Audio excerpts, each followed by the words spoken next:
How to Speak Dolphin, Chapter 26. Finally, after 5 Saturdays, the parking attendant at the Oceanarium recognizes Dawn, rips a ticket in half, and wishes us a good day. It's just me, Dawn, and Adam today. Suzanne took the day off, and I didn't ask Zoe along. Hello, hello. We get the usual overly enthusiastic, two-handed wave from Sandy when we come through the glass doors. There's a bucket of fish on the dock ready to go, and Nori's at the edge of the raft with her mouth wide open. Usually we're the only ones here, but today a mom, a dad, and their 2 children, all in black and blue wet suits, are knee-deep in the water with 2 dolphins. Adam runs right toward Nori's pool, and Dawn follows. I stop to watch the family. 2 dolphins have been moved from their pens to the unfenced half of the lagoon. The little girl sits in the water, and one of the dolphins puts its head on her legs. She leans in and kisses its beak. It's a sweet picture like the ones on the Oceanarium's website. At the far end of the lagoon, opposite where the family is standing, an employee holds a long pole with a tennis ball duct taped to the end. She blows a whistle, lifts the pole, then hits the water with the ball. The little girl's brother points to the second dolphin, then at the girl at the pole with the pole. The dolphin zips away, and a moment later leaps out of the water at the point where the tennis ball hits the water, and the boy's parents applaud his dolphin training technique. I look over at my brother. He's on his stomach on the dock, arms outstretched towards Nori. Another perfect picture, a cute little blonde kid having the time of his life. Snapshots. That's what Dawn calls the pictures in our albums at home. Moments in time that supposedly capture the heart of what's going on. But there's no way it tells if the smiles are real or artificial. I can't help but wonder how many dolphins' lives would have been saved in the line of their jaws if the line of their jaws turned down instead of up. Now that Dawn has seen how structured Adam's life is at school, I don't see why it's not as obvious to him as to me that this is nothing more than a weekly swim with Nori. Sandy's focus is focusing on trying to get him to talk because he knows that's what Dawn really wants. For the hour and a half that we're there, she tries to get him to say Nori over and over and over until I want to scream. He gets to swim with her no matter what, and worst of all, they've turned Nori into a robot. Instead of Adam being special to her, someone who she loves, now after she drags him around the pool attached to her dorsal fin, or swims away after Adam points, she heads straight back to the raft for her fish. Sandy's in the water to make sure Adam's hand is properly positioned around the base of the dorsal fin. Dawn looks over and smiles at me. I can't force a smile. I can't. I leave instead. There's a pizza stand and a few picnic tables near the killer whale's show tank. The tables have some umbrellas. I go at one and sit and call Zoe.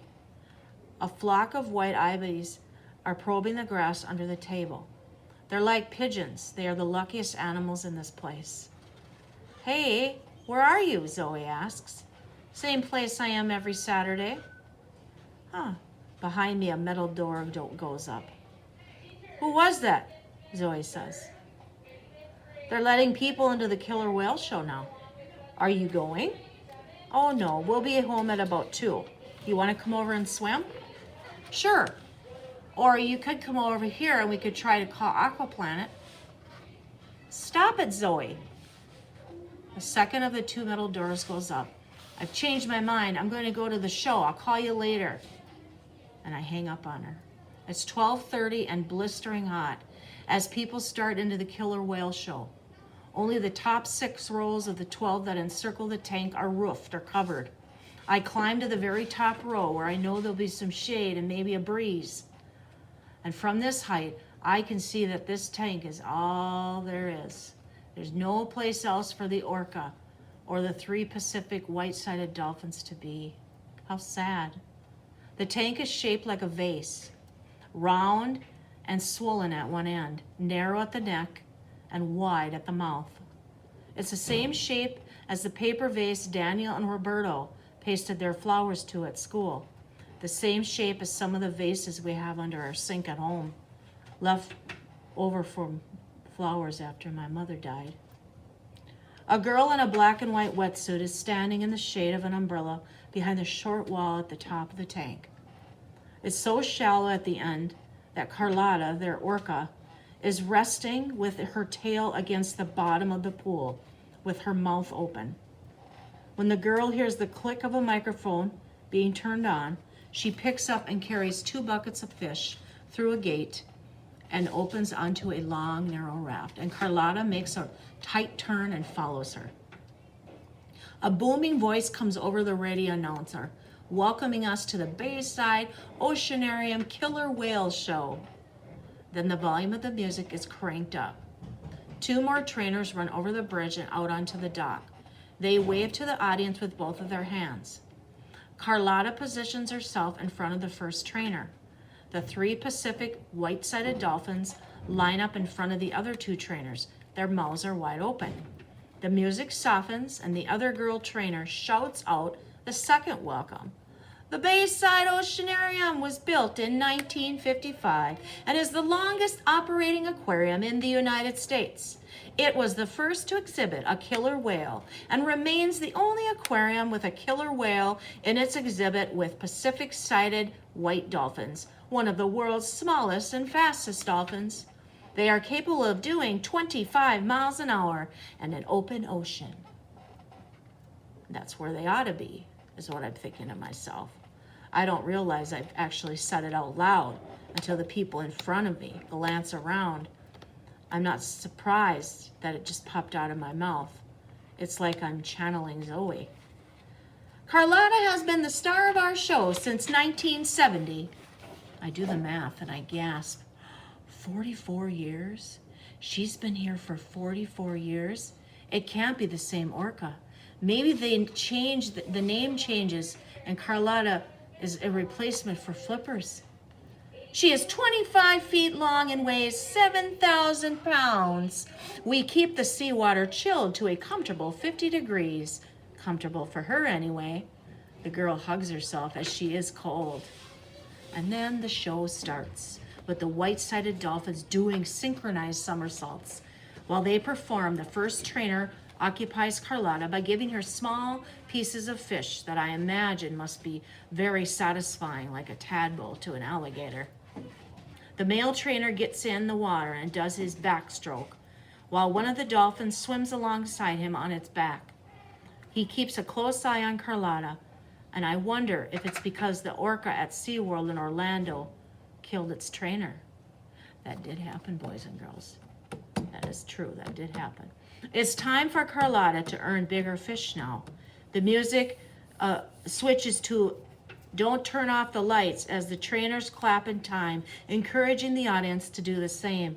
Carlotta turns on her side, raises a huge paddle-like flipper, and her trainer steps aboard her and rides her around the entire tank. What a sight.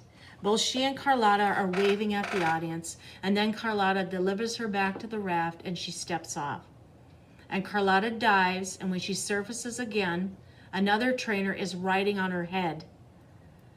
Large chunks of fish are fed to her. I shouldn't have come to this show, I'm thinking right now, and definitely shouldn't have climbed all the way up to the top. Now there's no way for me to get out of here without the entire audience seeing me. If I had Zoe's guts, though, I'd do just that. I'd walk out right now. But I don't. I stay there watching them degrade this poor killer whale. And then Carlotta turns on her back. The trainer steps onto her stomach and is carried around the perimeter of the pool to be delivered back to the raft. And then Carlotta dives, shoots out the water, and splashes back in, sending gallons of icy water over the wall to drench the people sitting in the splash zone. For her last act, Carlotta launches herself onto the raft and lies there with one trainer on her back and the other on the other side, smiling like she's a trophy. I stay and I watch people file out the gate until they're all gone. And then I hear the clatter of the far metal door being lowered and a few teenage boys that are wearing oceanarium uniforms each race up to each other on the top rows of bleachers on the opposite side of the pool. They holler and they're cursing at each other, and the winner whoops, and they search the bleachers for any trash that's left behind. I watch for quite a while before my cell phone rings. "You gotta leave, miss," one of the people yells at me. I look at the phone. It's Don. "Yeah? Where are you?" "I'm at the Killer Whale show."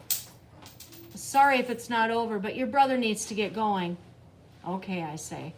I sit for a minute more watching Carlotta. All the fish are gone and she's just laying there in the water, just laying there in her vase. "Miss, I'm leaving," I say. And then I stand, and while he watches me, I text Zoe. "Zoe, meet me at 2:00 at your house. Let's get Nori back to her mom." So she changes her mind, has a change of heart after she sees the Killer Whale show. Until next time.